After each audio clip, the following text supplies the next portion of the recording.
Gubernur PSSI Indonesia, tentu pada majelis ini Allah melihat sembari kita duduk dan kita ikuti kajian kisah-kisah di dalam Al-Quran. Kajian ini diasuh oleh Ustaz Tengku Gubernur PSSI Indonesia berdasar dan Indonesia.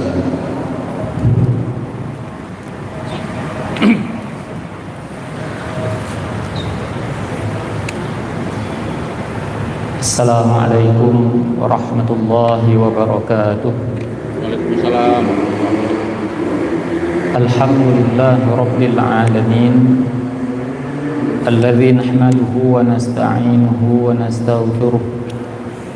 Wa na'udzu billahi min shururi anfusina wa min sayyiati a'malina. Man yahdihillahu fala mudilla lahu wa man yudlil fala hadiya lahu. أشهد أن لا إله إلا الله وحده لا شريك له وأشهد أن محمدا عبده ورسوله الذي لا نبي بعده اللهم فصل وسلم وبارك على نبينا محمد صلى الله عليه وسلم تسليما كثيرا وصلى الله على آله وصحبه أجمعين. أعوذ بالله من الشيطان الرجيم. بسم الله الرحمن الرحيم. ومن أحسن قولا ممن دعا إلى الله وعمل صالحا وقال إنني من المسلمين. صدق الله العظيم. Bapak dan Ibu, rekan-rekan, teman-teman sidang jemaah salat maghrib dan isya yang dirahmati Allah Subhanahu wa taala. Puji dan syukur kita panjatkan kehadirat Allah Subhanahu wa taala atas segala bentuk limpahan rahmat dan juga curahan nikmatnya kepada kita. Dan kemudian tak lupa salawat beriringkan salam semoga senantiasa tercurahkan kepada baginda Rasulullah Muhammad sallallahu alaihi wasallam, begitu pula kepada para keluarganya dan juga kepada para sahabatnya sekalian. Sidang jamaah yang dirahmati Allah Subhanahu wa taala, sembari kita beriktikaf di rumah Allah ini menunggu tibanya waktu salat isya, mari kita lanjutkan pelajaran kita mentadabburi kisah-kisah yang diabadikan oleh Allah Subhanahu wa taala di dalam Al-Qur'an. Dan kita masih mengambil pelajaran dari kisah Nabiullah Ibrahim alaihissalam, yang pada kesempatan kali ini kita akan mengambil pelajaran dari kisah yang diceritakan oleh Allah Subhanahu wa taala di dalam Al-Qur'an, surah Ibrahim, mulai dari ayat ke-35. Sebagaimana yang sudah kita sampaikan pada pertemuan terakhir, bahwa setelah Nabi Ibrahim alaihissalam beserta keluarganya termasuk keponakannya yaitu Nabi Lut alaihissalam hijrah dari negeri Babilonia, setelah penduduk negeri itu tidak kunjung beriman terhadap apa yang dibawa oleh Nabi Ibrahim alaihissalam, maka kemudian Nabi Ibrahim beserta keluarganya hijrah, berpindah tempat. Dan sejak saat itu maka ujian yang dialami oleh Nabi Ibrahim itu lebih cenderung pada ujian secara internal, yaitu ujian yang terdapat di dalam keluarganya. Mulai dari beliau menunggu sekian lama dikaruniai oleh Allah Subhanahu wa taala anak, sampai kemudian beliau menikah dengan Hajar, dan kemudian lahirlah Ismail. Dan ternyata setelah itu muncul lagi persoalan baru ketika Sarah dan Hajar itu dibilang ya tidak akur ya. Sarah memiliki kecemburuan terhadap Hajar, sehingga kemudian Nabi Ibrahim alaihissalam membawa Hajar beserta Ismail itu untuk pergi ke satu negeri yang pada hari ini kita kenal negeri itu bernama negeri Mekah. Nah, dimulai dari sinilah kemudian kita akan mengambil pelajaran mulai dari ayat ke-35 di dalam surah Ibrahim. Nah, ketika Nabi Ibrahim membawa keluarganya ke negeri Mekah, kita tahu bahwa Mekah ini adalah negeri yang begitu tandus ya. Tidak ada apa-apa di sana. Dan justru kemudian Allah Subhanahu wa taala menyuruh Nabi Ibrahim untuk membawa keluarganya ke tempat tersebut. Nah, ketika Nabi Ibrahim membawa keluarganya ke negeri Mekah, maka kita perhatikan di ayat ke-35 ini Nabi Ibrahim berdoa kepada Allah Subhanahu wa taala. Dan mulai dari ayat ke-35 ini kita akan mengambil pelajaran dari lafaz-lafaz doa yang dipanjatkan oleh Nabi Ibrahim kepada Allah Subhanahu wa taala. Yang pertama, wa idz qala Ibrahim rabbi ja'al hadza balada amina. Nabi Ibrahim alaihissalam meminta kepada Allah Subhanahu wa taala, Rabbi, wahai Tuhanku, ij'al hadza balada amina, jadikanlah negeri ini menjadi negeri yang aman. Sederhana ya, ketika kita ingin menempatkan atau menempati sebuah negeri, sebelum kita berbicara tentang apa yang ada di dalam negeri tersebut atau apa yang ada di dalam daerah tertentu, maka yang paling kita harapkan itu apa? Negeri tersebut atau tempat tersebut aman ya. Setelah Nabi Ibrahim meminta kepada Allah Subhanahu wa taala agar Allah menjadikan tempat tersebut atau negeri tersebut negeri yang aman, maka kemudian Nabi Ibrahim melanjutkan kalimatnya, wajnubni wa baniya an na'budal asnam, dan kemudian jauhkanlah aku beserta keturunanku, anak cucuku, an na'budal asnam, daripada praktek menyembah berhala. Jadi Nabi Ibrahim ini membangun sebuah negeri yang awalnya di negeri itu tidak ada penduduk, tidak ada manusia. Diawali dengan apa? Diawali dengan doa agar Allah menjadikan negeri itu aman dan menjadikan anak dan keturunannya yang nantinya akan menempati negeri tersebut dijauhkan dari penyembahan terhadap berhala. Ini kalau kita bicara tentang membangun sebuah negeri, maka inilah dia fondasi dari sebuah peradaban. Ketika penduduknya itu mengesahkan Allah Subhanahu wa taala. Dan kemudian kita melompat ke ayat ke-37. Nabi Ibrahim melanjutkan doanya, Rabbana inni askantu min dzurriyyati biwadin ghairi dzi zar'in 'inda baitikal muharram. Nabi Ibrahim berkata, sesungguhnya wahai Tuhanku, sesungguhnya aku menempatkan sebagian dari keturunanku, sebagian ya, ada keluarga yang ditinggalkan di sana, Sarah, ini Hajar. Inni askantu min dzurriyyati biwadin, di sebuah lembah, ghairi dzi zar'in, yang di dalam lembah itu tidak ada apa-apa. Di tempat tersebut tidak ada apa-apa, sama sekali tidak ada apa-apa. Inda baitikal muharram, yang dia menempatkan keturunannya itu di dekat rumah Allah Subhanahu wa taala, baitikal muharram. Kita perhatikan doa Nabi Ibrahim ini merupakan sebuah bentuk apa ya? Curhatan seorang hamba kepada Allah Subhanahu wa taala. Jadi coba kita selami apa yang dirasakan oleh Nabi Ibrahim, Pak. Jadi ketika beliau berdoa, Rabbana inni askantu min dzurriyyati biwadin ghairi dzi zar'in, itu dalam suasana hati yang seperti apa, Pak? Manusiawinya apa? Susah kan, Pak? Susah, Pak. Dia akan berpisah dengan keluarganya, dia berpisah dengan istrinya, dia akan berpisah dengan anaknya, dan tambah lagi anak dan istri yang dia tinggalkan ini, mereka menempati sebuah tempat yang nggak ada apa-apa, nggak ada kehidupan. Jadi bukan doa yang seperti biasa, Rabbana inni askantu min dzurriyyati biwadin ghairi dzi dzar'in, nggak cuma itu, Pak, tapi disertai dengan sebuah sifat manusiawi, Pak. Susah. Siapa nanti yang akan menghidupi keturunannya ketika dia meninggalkan mereka di tempat yang tidak ada kehidupan? Tidak ada kehidupan di situ. Apapun nggak ada, termasuk air nggak ada. Tapi Nabi Ibrahim memberikan contoh kepada kita, inilah dia hubungan antara seorang hamba kepada Allah Subhanahu wa taala. Jadi kalau kita berdoa, curhat habis-habisan kepada Allah Subhanahu wa taala, Pak. Dan dalam konteks kita pada hari ini, sebagian dari saudara-saudara kita yang ditimpa musibah, maka apa yang dicontohkan oleh Nabi Ibrahim ini perlu kita tiru, Pak. Ketika pada hari ini di tempat mereka ditimpa musibah, kemarin saya baru saja menyalurkan bantuan ke Langkahan, Pak. Saya berangkat, saya masuk ke Langkahan itu dari Pantun Labu. Maka sepanjang itu kita akan melalui desa demi desa sampai ke Bukit Linteng sana, Pak.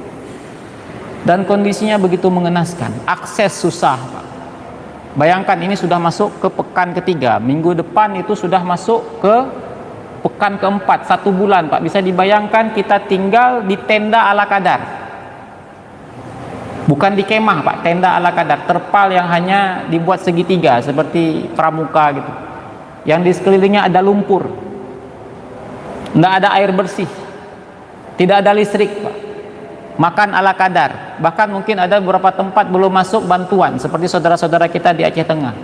Secara manusiawi kita khawatir, Kak. Kita makan apa? Ada perasaan yang menghantui kita, kelaparan, Pak. Mati lapar. Dan kalau kita lihat Nabi Ibrahim juga memiliki rasa yang sama, Pak. Anak dan istri saya makan apa ketika saya harus menempatkan mereka di sebuah daerah yang tidak ada apa-apa, tidak ada orang. Kan sama, Pak, tidak ada listrik, tidak ada penerangan, tidak ada air, tidak ada makanan, Pak. Siapa yang antar makanan? Sementara orang yang beliau tinggalkan ini perempuan yang baru melahirkan dan anak bayi.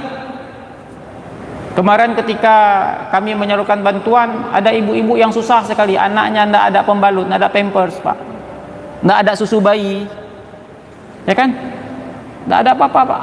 Kalau mau membersihkan kotoran anaknya, memandikan anaknya, itu yang ada cuma air lumpur. Di depan mata saya, Pak, ada seorang bapak itu membersihkan badannya itu, dia pakai timba, dia ambil air yang masih kuning itu, Pak, kuning bercampur lumpur. Dan mereka menghadapi situasi ini bukan 1-2 hari, tapi ini sudah mau masuk pekan keempat, sebulan. Stres, Pak, stres berat. Dan sama, Pak. Tapi bagi orang beriman, ketika dia dihadapkan pada persoalan seperti itu, kemana dia mengadu? Kepada Allah Subhanahu wa Ta'ala. Curhatlah kepada Allah Subhanahu wa Ta'ala. Bilang sama Allah, ya Allah, susah kali hidup saya. Ya Allah, berat kali hidup saya, ya Allah. Curhat. Sehingga ketika kondisi kita seperti ini dan kemudian kita tidak mencurahkan kegelisahan kita kepada Allah Subhanahu wa Ta'ala, ini yang menjadi petaka. Ini yang juga memprihatinkan kita, Pak, ketika kita pada saat yang sama melihat di tempat-tempat tersebut ketika mereka begitu kesulitan, tapi mereka tidak sedikit yang meninggalkan sholat. Allahu a'lam berapa banyak. Walaupun ada nanti satu kisah, Pak, ada seorang ibu ketika kami membawa bantuan, tidak seperti kebanyakan orang, Pak, yang meminta kue, minta nasi, ya kan? Tapi beliau minta apa? Minta Al-Quran. Nah, Al-Quran, sabok, kami mengira ketika dia hanya meminta Al-Quran, dia sudah selesai dengan kebutuhannya, Pak. Dia sudah ada tempat untuk tinggal, dia sudah cukup makanan. Ketika kami tanya, ibu mana rumahnya? Sudah habis, tinggal lantai. Dan dia belum dapat terpal, Pak. Tapi yang dia tanya kepada kami waktu itu adalah, boleh minta Al-Quran satu. Dan tampak pada raut wajahnya itu, Pak, wajah keridhaan atas musibah yang beliau alami. Tidak semua orang memiliki kemampuan untuk menerima musibah seperti itu, Pak. Dia mengingat Al-Quran, padahal secara manusiawi untuk mengenyangkan dirinya itu bukan Al-Quran. Orang sibuk dengan meminta makanan, beras, tapi dia meminta Al-Quran. Tapi subhanallah, ketika dia meminta Al-Quran dan kemudian akhirnya kita bertanya, kita akhirnya memberikan kepadanya apa yang dia perlukan. Terpal kita kasih, mukena kita kasih, semua kita kasih, cukup. Banyak sekali ibrah, banyak sekali pelajaran. Nah, kita belum sampai diuji oleh Allah Subhanahu wa Ta'ala seperti sebagian saudara-saudara kita, Pak. Entah di Langkahan, entah di Baktian, entah di Sawang. Di Sawang juga sama. Mereka tinggal di celah-celah hutan itu. Bayangkan, Pak, nyamuk hutan. Sebulan tinggal seperti itu. Dan belum tahu lagi kepastian kapan rumah mereka itu akan direhab. Kepastian hidup listrik aja nggak tahu waktu itu. Apalagi kepastian bisa mengganti rumahnya dengan rumah yang baru, tempat tinggal yang baru. Nah, inilah dia Nabi Ibrahim. Dia curhat kepada Allah. Padahal yang memerintahkan Nabi Ibrahim untuk menempatkan anak dan istrinya di sebuah tempat yang nggak ada apa-apa, siapa? Allah Subhanahu wa Ta'ala. Allah kan sudah tahu, Allah yang menyuruh Nabi Ibrahim. Tapi tetap Pak, Nabi Ibrahim sebagai seorang manusia, dia curahkan, ya Allah, saya menempatkan anak dan istri saya di sebuah tempat nggak ada apa-apa. Yang menyiratkan perkataan Nabi Ibrahim itu apa? Tolong jaga mereka, tolong cukupkan kebutuhan mereka. Caranya bagaimana? Terserah engkau. Itulah dia totalitas dalam tawakal. Terserah engkau bagaimana caranya. Saudara-saudara kita itu Pak, berharap kepada manusia ya akan kecewa. Tapi ketika mereka mengharapkan kepada Allah Subhanahu wa Ta'ala, Allah punya cara tersendiri dengan kuasanya Pak, memberikan kecukupan kepada mereka di tengah keterbatasan, di tengah persoalan yang dihadapi oleh mereka, masalah yang begitu berat. Nah, setelah Nabi Ibrahim menyampaikan realita yang dihadapi, bahwa anak dan istrinya itu akan menempati sebuah tempat yang tidak ada apa-apa, tidak ada kehidupan, maka perhatikan permintaan Nabi Ibrahim berikutnya. Jadi Pak, kalau kita melihat doa-doa di dalam Al-Quran dan juga doa-doa yang diajarkan oleh Nabi SAW, maka yang pertama tidak hanya sekedar menghafal kembali doa itu Pak, tapi kita juga perlu mentadaburi.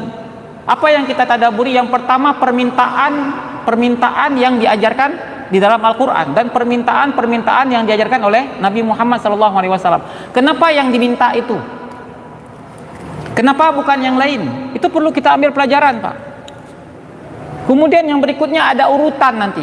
Tidak sedikit di antara doa-doa yang kita temukan di dalam Al-Quran dan doa-doa yang kita dapatkan dari Nabi SAW, itu satu doa, itu di dalamnya ada beberapa permintaan dan ada urutannya. Dan ketika Nabi Ibrahim berdoa di kalimat berikutnya ini, kita perhatikan apa yang diminta oleh Nabi Ibrahim setelah dia mencurahkan kegelisahannya itu ketika dia menempatkan anak dan istrinya di sebuah lembah yang tidak ada kehidupan. Apa yang diminta pertama kali? Rabbana liyuqimus shalah. Itu yang pertama. Wahai Tuhan kami, ya, permintaannya apa? Agar anak dan keturunannya itu senantiasa mendirikan sholat. Itu yang pertama Pak. Kenapa? Karena Allah menjanjikan kecukupan kepada siapa? Kepada orang yang bertakwa kepadanya, kepada orang yang beriman kepada Allah dan bertakwa kepada Allah Subhanahu wa Ta'ala. Dan simbol ketakwaan yang paling agung dari amal-amal yang diperintahkan di dalam agama ini apa? Salat Pak. Hubungan langsung dengan Allah Subhanahu wa Ta'ala. Ini kunci pertama. Agar bagus hubungannya dengan Allah Subhanahu wa Ta'ala. Sudah Pak ya? Dan menjadi PR bagi kita sebagaimana kita sampaikan tadi, ini yang menjadi persoalan Pak. Bahkan dalam kondisi bencana pun sholat ini masih ditinggalkan. Terus kepada siapa lagi dia berharap kalau bukan kepada Allah Subhanahu wa Ta'ala? Bagaimana ceritanya dia bisa meminta kepada Allah Subhanahu wa Ta'ala sementara dia tidak sholat? Tidak ada cerita. Ini yang pertama diminta oleh Nabi Ibrahim kepada Allah Subhanahu wa Ta'ala, agar keturunannya itu menjadi orang-orang yang senantiasa mendirikan sholat. Dah satu, hubungan dengan Allah Subhanahu wa Ta'ala. Kenapa sholat ini menjadi ibadah yang paling agung? Karena inilah puncak hubungan seorang manusia kepada Allah. Coba kita bandingkan dengan ibadah-ibadah yang lain. Kita kalau lagi puasa boleh ngomong nggak? Boleh Pak. Jangan ngomong, jalan-jalan, belanja boleh. Ketika kita bayar zakat boleh ngomong, sama juga. Ketika kita tawaf, sambil tawaf boleh ngomong, boleh juga. Tapi ketika sholat, putus semua Pak dengan makhluk. Nggak boleh ngomong. Kita hanya berkomunikasi dengan Allah Subhanahu wa taala, tidak boleh berbicara. Padahal ibadah-ibadah yang lain boleh. Disitulah dia puncak komunikasi seorang hamba kepada Tuhannya, Allah Subhanahu wa taala. Dah satu.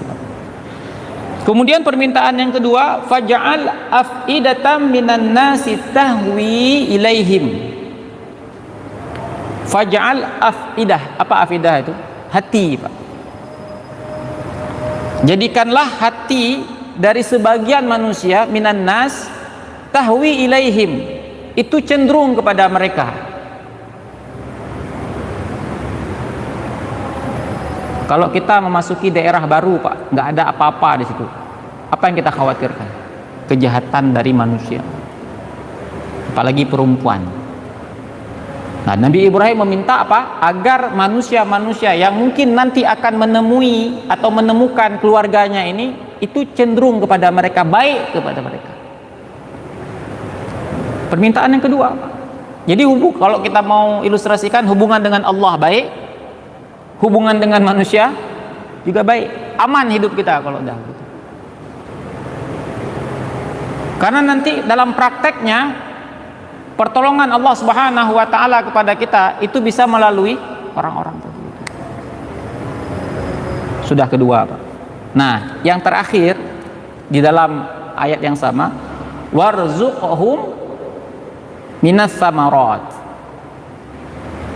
Berikanlah kepada mereka rezeki dari buah-buahan. Saya yakin jamaah sekalian itu sudah pernah membaca ayat ini. Bahkan bisa jadi sudah ada yang mempraktekkan doa ini, ya, rentetan doa ini, Pak, walaupun tidak di ayat yang sama. Tapi pernah nggak kita merenungi, Pak, permintaan yang ketiga ini? Yang pertama, Pak, yang dibutuhkan oleh seseorang untuk hidup, apa kebutuhannya? Kebutuhan pokok, kan? Makan, minum, itu yang pertama, Pak. Tapi permintaan agar Allah mencukupkan mereka dengan makanan itu berada di urutan ketiga.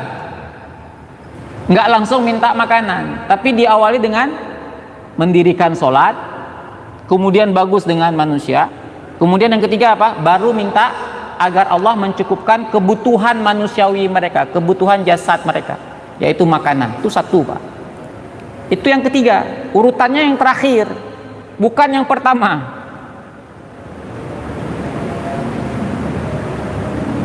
Nah, yang kedua, keunikan kalau boleh kita katakan dari permintaan yang ketiganya, apa? Tadi di awal Nabi Ibrahim bilang apa? Inni askantu min dzurriyyati biwadin ghairi dzi zar'in. Aku menempatkan sebagian dari keturunanku di sebuah lembah yang tidak ada apa-apa. Apa yang nggak ada? Pohon nggak ada. Kalau nggak ada pohon, buah-buahan juga nggak ada. Air nggak ada, semua nggak ada. Tapi yang Nabi Ibrahim minta apa? Warzuqhum minas samarat. Minta buah. Minta buah di tempat yang tidak ada tumbuhan. Kenapa Nabi Ibrahim minta ini, Pak? Minta buah.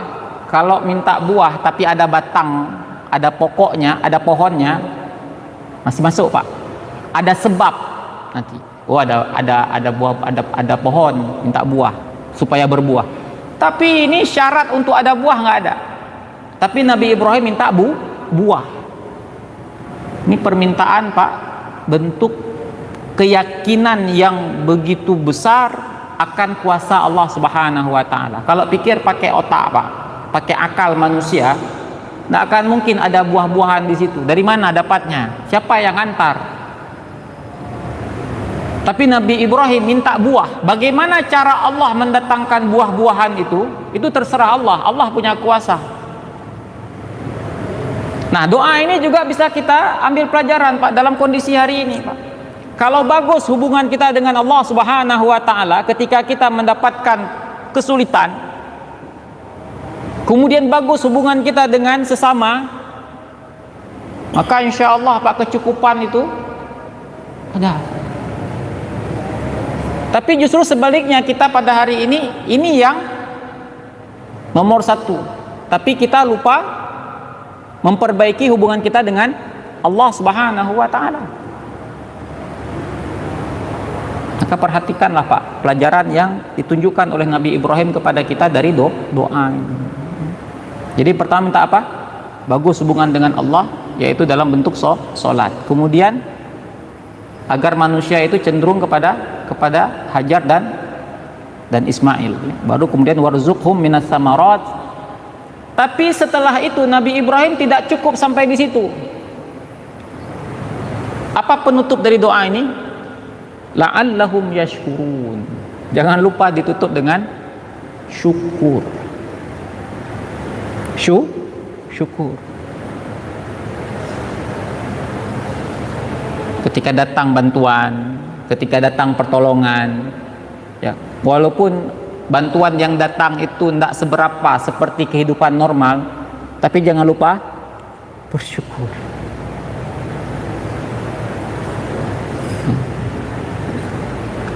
Kalau bersabar sudahlah Pak. Nah, tapi ketika hari ini kita nggak punya apa-apa, dapat ya, rezeki dari Allah Subhanahu wa Ta'ala, datang bantuan, ternyata bantuan itu cuman beras, cuman telur, cuman mie instan Pak. Normal kita tidak begitu makanan kita, tapi bersyukur. Kenapa ditutup dengan syukur Pak?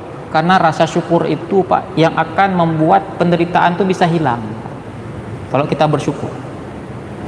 Kalau sabar itu Pak belum membuat penderitaan hilang, sabar. Tapi itu sudah boleh kali. Kita hari ini Pak, masalah kita di kota ini apa? Kan nggak hilang rumah ya. Mati lampu.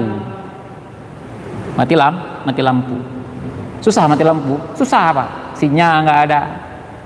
Semua nggak bisa kita kerjain. BBM susah Pak. Sabar Pak ya, sabar. Tapi ketika kita bersabar, kira-kira penderitaan itu hilang?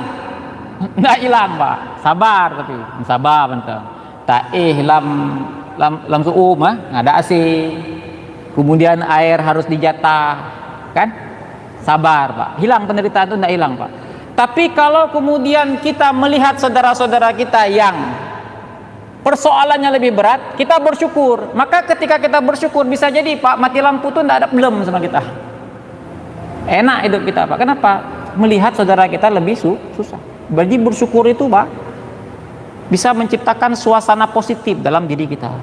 Bersyukur. Yang tadinya susah, bersyukur Pak, itu bisa normal.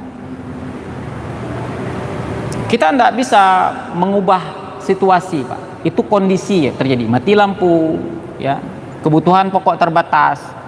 Tapi yang bisa kita kondisikan apa? Jiwa kita. Jiwa kita.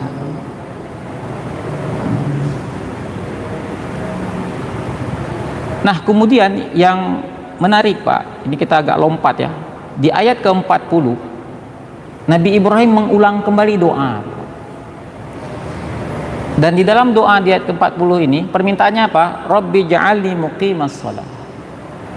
Lagi-lagi sholat. Penting sekali sholat. Itu kunci Pak. Kunci segala-galanya. Ketika kita musibah, kita panik Pak, kita butuh ketenangan. Siapa yang akan memberikan ketenangan itu? Sang pemilik hati, Allah Subhanahu wa Ta'ala. Dan kita ketika memohon pertolongan kepada Allah, dalam Al-Quran disuruh minta tolong kepada Allah dengan apa? Pertama dengan sabar, yang kedua dengan sholat. Banyak Pak kisah-kisah Pak. Kalau nanti kita sampai kepada kisah Nabi Musa ketika Bani Israel itu berada pada puncak penderitaan atas kekejaman Fir'aun kepada mereka, maka Nabi Ibrahim juga mengajarkan mereka apa? Sholat. Minta tolong kepada Allah dengan sholat. Sholat itu penting sekali Pak. Itu kunci pertama. Bagaimana ceritanya kita mau minta tolong kepada Allah Subhanahu wa Ta'ala, tapi dahi kita tidak bersimpuh kepada Allah Subhanahu wa Ta'ala? Itu logika sederhana. Kita tidak meminta Pak, kita berlindung kepada Allah agar Allah tidak memberikan kepada kita bala yang berat seperti ini. Tapi ini menjadi bekal bagi kita. Kalau pada suatu hari nanti kita akan dihadapkan pada musibah sebagaimana saudara-saudara kita tertimpa musibah. Yang penting pertama kali kita ingat apa? Jangan pernah putus kontak dengan Allah Subhanahu wa taala. Nabi Ibrahim selesai di sini, Pak. Nah, sekarang Hajar juga sebagaimana manusia biasa, ketika dia sudah dibawa oleh suaminya ke tempat tersebut, nggak ada apa-apa, dan ternyata setelah itu, tak lama setelah itu Nabi Ibrahim berangkat. Nah, ini seringkali diulang-ulang kan di khutbah Idul Adha ya. Razan belum. Hajar bertanya kan, ada pertanyaan. Mau kemana? Kok pergi gitu? Tapi sebagai seorang suami, ini perintah Allah Subhanahu wa taala, tapi berat sekali, Pak. Nggak mampu berkata, nggak mampu balik badan, Pak. Kalau balik badan bisa ambiar, Pak. Nggak mampu balik badan. Nabi Ibrahim pergi. Tapi seorang Hajar itu adalah istri yang memiliki kepercayaan tingkat tinggi kepada suaminya. Kenapa bisa percaya kepada suami? Karena suaminya adalah seorang hamba yang taat. Maka bapak-bapak sebagai suami, kalau ingin mendapatkan kepercayaan dari istri, baik-baik, Pak. Tapi kalau udah banyak tingkah, istri curiga, ya jangan salahkan istri. Kenapa kamu nggak percaya sama saya? Ya ada banyak kasus, gimana mau percaya? Nah, ketika Nabi Ibrahim tidak berbalik arah, Hajar cukup bertanya saja, apakah ini perintah dari Tuhanmu? Ya, ini perintah. Apa katanya? Kalau begitu berangkat. Berangkat. Apa yang menarik dari Hajar ini? Dia merelakan, Pak. Berangkat. Nggak sebaliknya Hajar kemudian tidak sebaliknya Hajar mencoba untuk mengatakan kepada Ibrahim, wahai Ibrahim, bukankah engkau kekasih Allah? Kenapa Allah menyuruhmu meninggalkan kami di sini? Coba doa aja kepada Allah. Lobby Allah dalam tanda kutip, Pak. Minta kepada Allah, berdoa kepada Allah. Janganlah kami di sini ditinggalkan. Kan kau kekasih Allah. Kita kan begitu, Pak. Kamu kan orang dekat wali kota, cobalah lobby sedikit. Kamu kan kekasih Allah. Kenapa enggak berdoa kepada Allah agar Allah enggak menyuruhmu meninggalkan kami berdua di sini? Enggak, Pak. Hajar enggak begitu. Dia meyakini bahwa ini perintah Allah, dan di setiap perintah Allah itu ada kebaikan. Dan ketika suaminya ini meninggalkan mereka berdua di tempat itu, maka yang akan mencukupkan dia siapa? Dia yakin Allah. Itu Hajar. Nah, berangkat, Pak. Nah, yang namanya perbekalan akan ada akhirnya, habis. Sampai kemudian yang sering kita dengar itu apa? Ismail menangis, haus.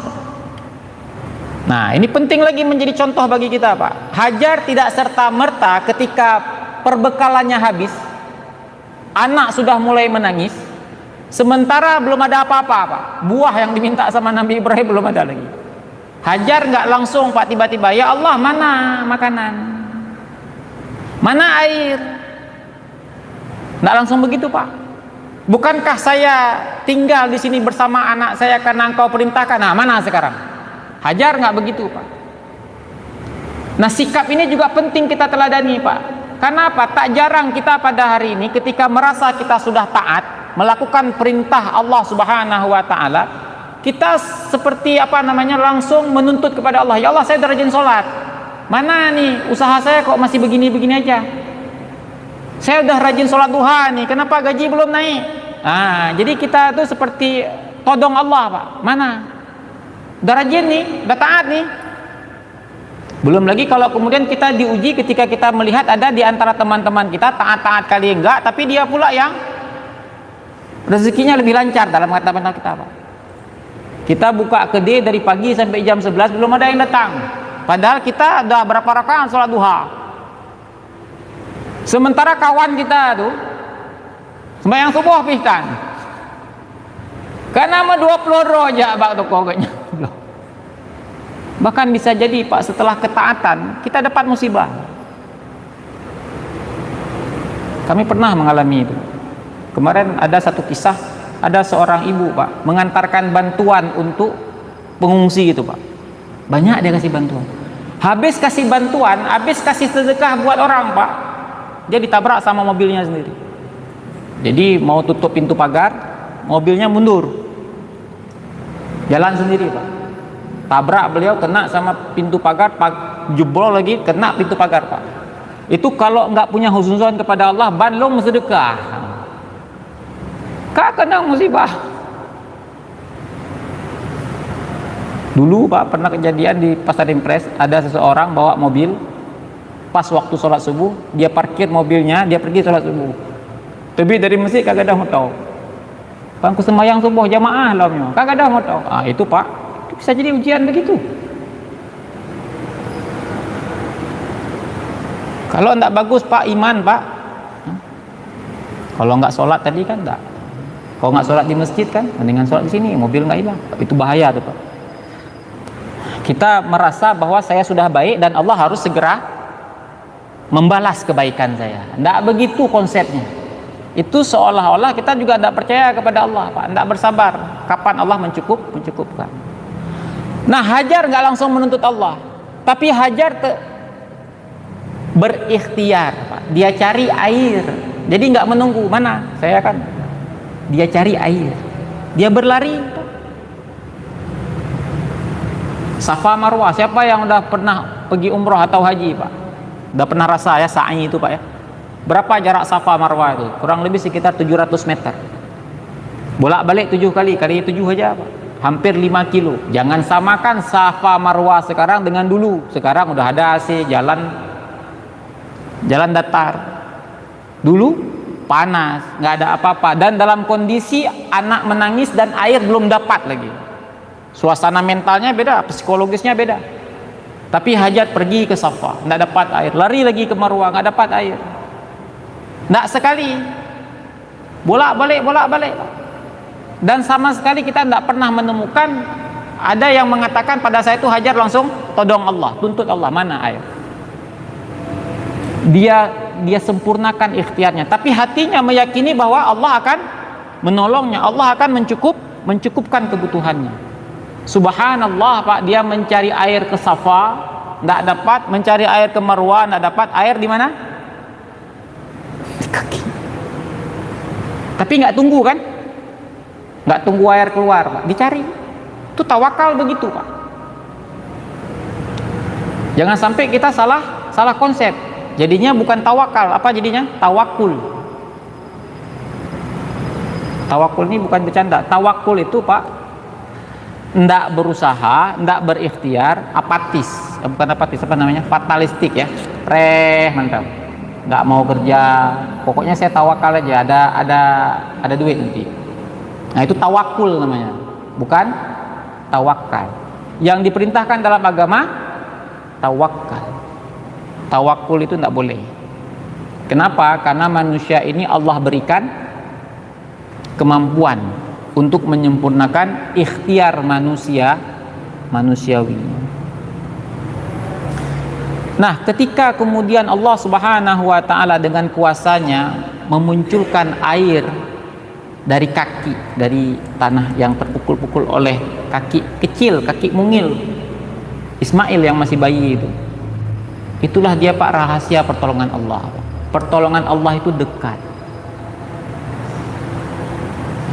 Maka di dalam Al-Quran itu dikatakan apa?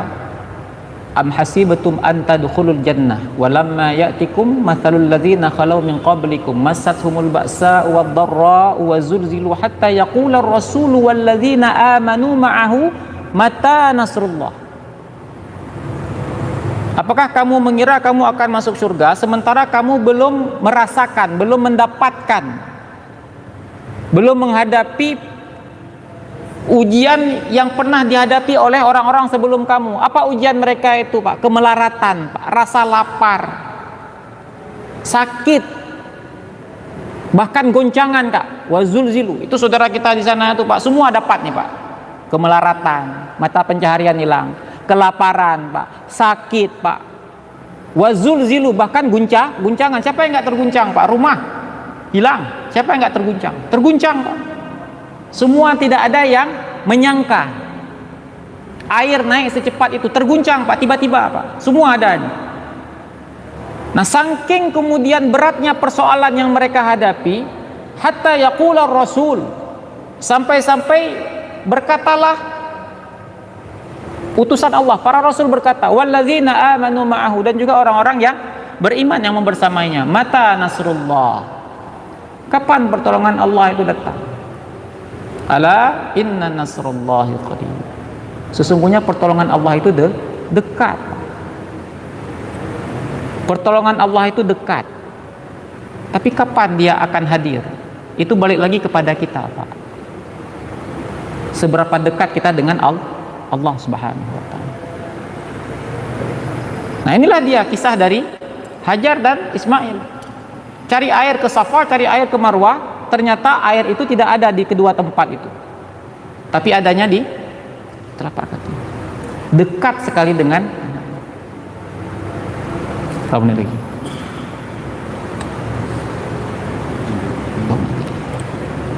Baik, ini agak tanggung ya. Kita lanjutkan. Nah, semoga pelajaran yang kita dapatkan dari kisah Nabi Ibrahim ya, di dalam fragmen ini ketika beliau menempatkan anak dan istrinya di Mekah ini, itu benar-benar menjadi pelajaran bagi kita. Kalau ada di antara kita memiliki saudara-saudara yang diuji seperti itu, ya bolehlah kita ceritakan kisah ini, agar mereka itu menjadi hamba-hamba yang semakin dekat dengan Allah Subhanahu wa taala ketika mereka dihadapkan pada musibah. Fa'tabiru ya ulil absar la'allakum turhamun. Subhanakallahumma bihamdika asyhadu an la ilaha illa anta astaghfiruka wa atubu ilaik. Assalamualaikum warahmatullahi wabarakatuh. Waalaikumsalam.